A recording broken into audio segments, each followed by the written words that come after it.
तो अभी तक आपने देखा कि कॉर्पोरेट लॉ का इंट्रोडक्शन में क्या क्या आता है, ठीक है। अब देखेंगे कैरेक्टरिस्टिक्स ऑफ कंपनी।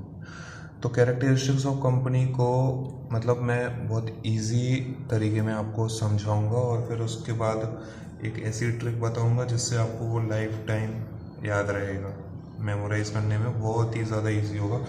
तो सबसे पहले कैरेक्टरिस्टिक्स ऑफ कंपनी में आता है इनकॉर्पोरेटेड एसोसिएशन। अब ये इनकॉर्पोरेटेड एसोसिएशन क्या है? एसोसिएशन का मतलब तो आप अपन समझ गए कि association of person, group of individuals, ठीक है। इनकॉर्पोरेटेड का मतलब क्या है भाई?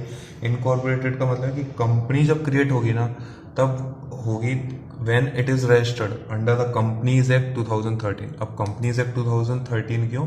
बिकॉज अभी अपने लिए वही एक्ट एप्लीकेबल हो रहा है, ठीक है।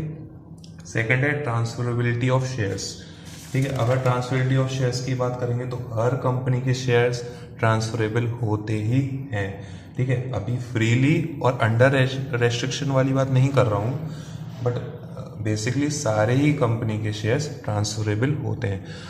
थर्ड अपना है ओनरशिप एंड मैनेजमेंट, ठीक है। थर्ड कौन सा है? Ownership and management is separate. मतलब क्या है कि कंपनी और मैनेजमेंट दोनों सेपरेट है, डायरेक्टर और कंपनी दोनों अलग अलग है, एम्प्लॉयज और कंपनी दोनों अलग अलग। मतलब एम्प्लॉयज को कंपनी से तो है बट कंपनी को एम्प्लॉयज से कोई लेना देना नहीं है, उन दोनों का अलग अलग ओनरशिप होता है, एम्प्लॉयज अपने लिए और कंपनीज अपने लिए, ठीक है। फिर परपीचुअल सक्सेशन। अब ये परपीचुअल मतलब क्या है? परपीचुअल मतलब होता है कंटिन्यूअस, ठीक है। और सक्सेशन मतलब होता है एग्जिस्टेंस, ठीक है। तो इसका मतलब क्या होगा कि कंपनी को मेंबर्स से कोई लेना देना, कंपनी एक बार फॉर्म हुई है, किससे फॉर्म हुई है? लॉ से। तो उसको डिसॉल्व या उसको ख़त्म भी कौन करेगा? लॉ ही कर सकता है, मेंबर्स नहीं कर सकते। इसका एक मतलब कोटेशन भी है कि मेंबर्स में गो and members may come, but the companies goes for and forever, ठीक है।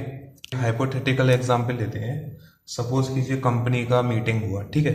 तो उसमें मतलब 1000 मेंबर्स भी आ सकते हैं, उससे ज़्यादा भी आ सकते हैं। फॉर एग्जांपल पब्लिक कंपनी है, ठीक है। तो कंपनी का मीटिंग चल रहा था और कंपनी में बम ब्लास्ट हो गया। अब उस बम ब्लास्ट में जितने भी मेंबर्स थे वो सब खत्म हो गए, ठीक है। तो मेंबर्स जो कंपनी के थे वो तो खत्म हो गए, बट कंपनी क्या खत्म हुई? कंपनी खत्म नहीं हुई। क्यों?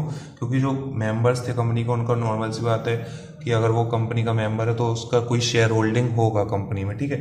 तो जब कोई मेंबर की डेथ होती है तो उसका शेयर उसके लीगल हायर को ट्रांसफर हो जाता है।